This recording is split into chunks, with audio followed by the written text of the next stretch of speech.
Football Hall of Famer. It's the Pro Football Hall of Fame because they like to carry themselves.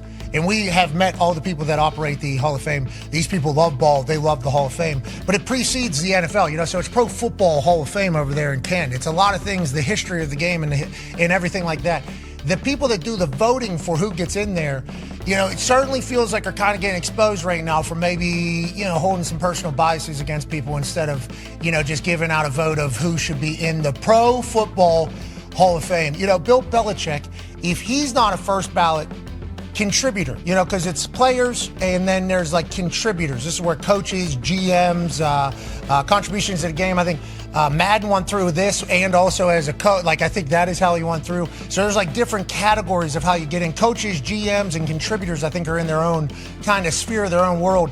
He could be two of those things. He could be a coach, first ballot Hall of Famer, and he could be a first ballot general manager Hall of Famer. I mean, if you were the guy who drafted Tom Brady at pick 199, who would go on to become the greatest and then make the decisions that you make with your roster and the turnover and the ability to kind of do salary cap gymnastics before everybody else, let alone all the Hall of Famers that he's drafted, coached, brought onto the team, had success with, as a general manager alone, okay? And he'll say he had people helping him. He certainly did, okay? That every building. Turns out it's not just one person doing it, but the general managers take credit for the team that they've assembled to be able to do this.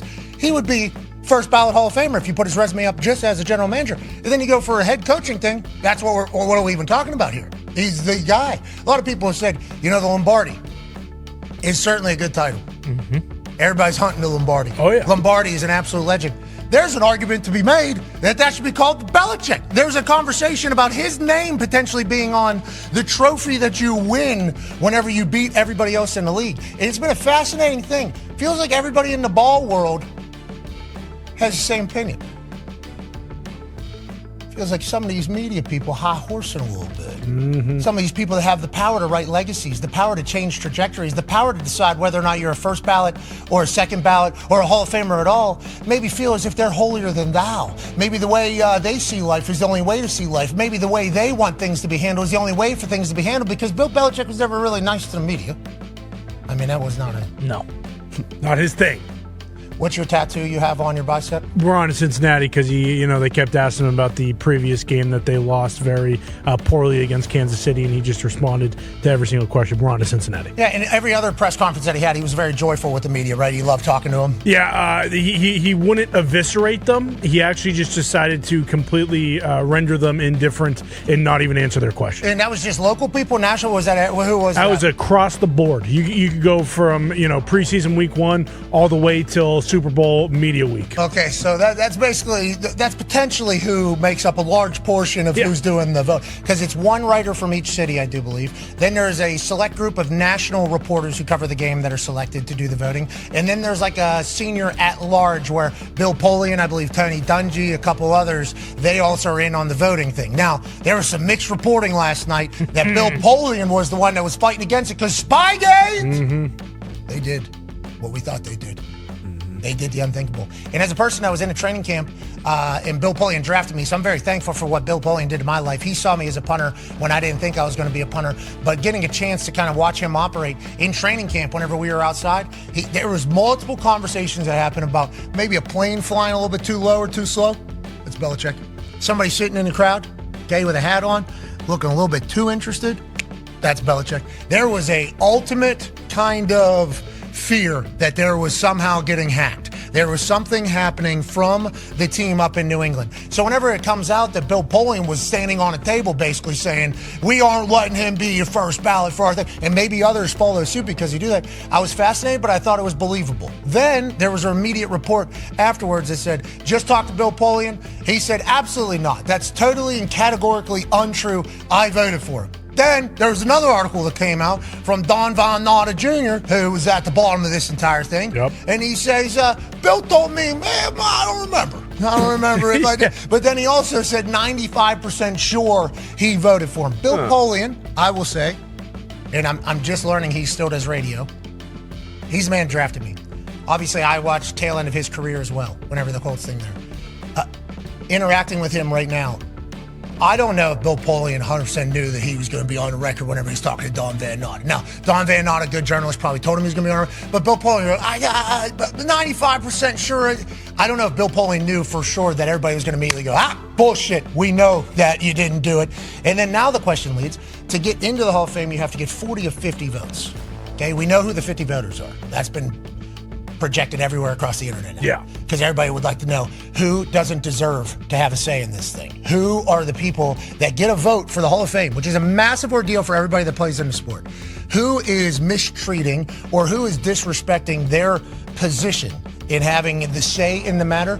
Everybody on earth seemingly is viewing it the same way. And maybe this is how you actually enact some change. And Bill Belichick, whenever he was coaching for the New England Patriots, he came out and talked. I assume they're playing in the Hall of Fame game. He came out and talked about how his parents were from Ohio and he used to visit the Hall of Fame. Here's him talking about it. My parents are from Ohio, from outside of Cleveland.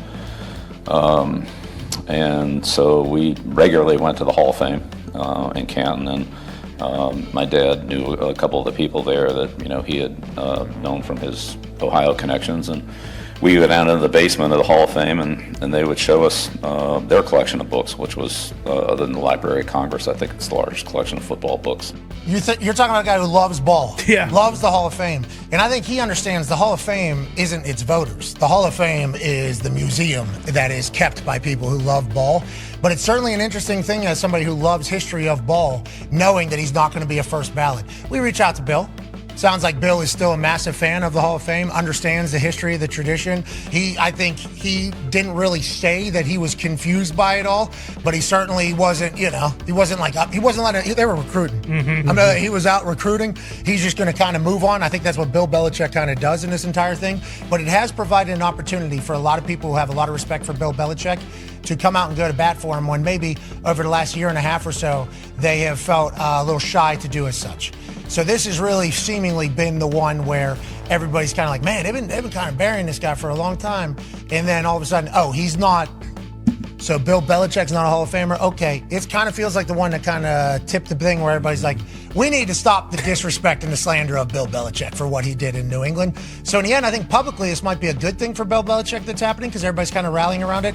But ultimately, legacy-wise, Bill Belichick, is he worth a damn? He's not a first ballot Hall of Famer. Yeah. Let's go to the Talks Table at Boston Connor, at Ty Schmidt. Conman, massive Patriots fan. Your thoughts on it all? I think it's cool to see what you just mentioned. Everybody basically coming out and saying, hey, the Hall of Fame is not a crock of shit, but it is completely tainted. I think it's interesting the standard that they're holding Bill to. Mahomes tweet there. LeBron James, I believe he also tweeted and basically said, like, what are we talking about? So seeing everybody universally agree on something, I don't know if we've had that possibly ever, especially in the last, 10, 15 years, 10, 15 months. But also just the two eras, thinking about the coaching changes just between his first 3 Super Bowls to his last 3 Super Bowls. I mean, it's remarkable. And in the end, he will be in the Hall of Fame. Yeah, I think he will be in the Hall of Fame. Let me tell you, hey, we are live. Is that Boo? Hey, we're live. It might be. Yeah. Belichick.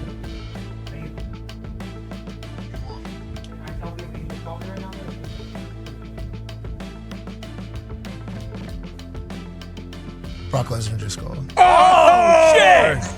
Hey, Brock. Hey, Brock! the boys say, what's up? The boys say, what's up? Hey, what are you doing, dude? What are you up to? Are you still doing that stupid podcast? It's not, okay.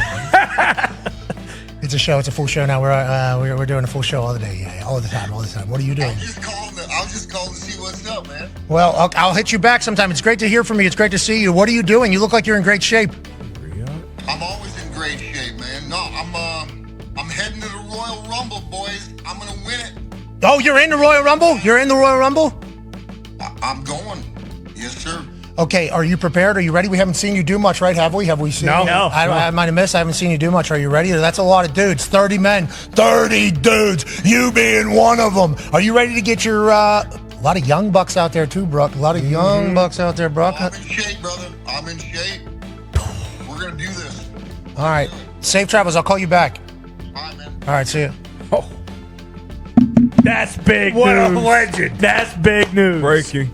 I haven't seen Brock's name pop up on my phone in months. Maybe even, long time. Had to answer. So feels like that had to answer. That's one of those phone calls.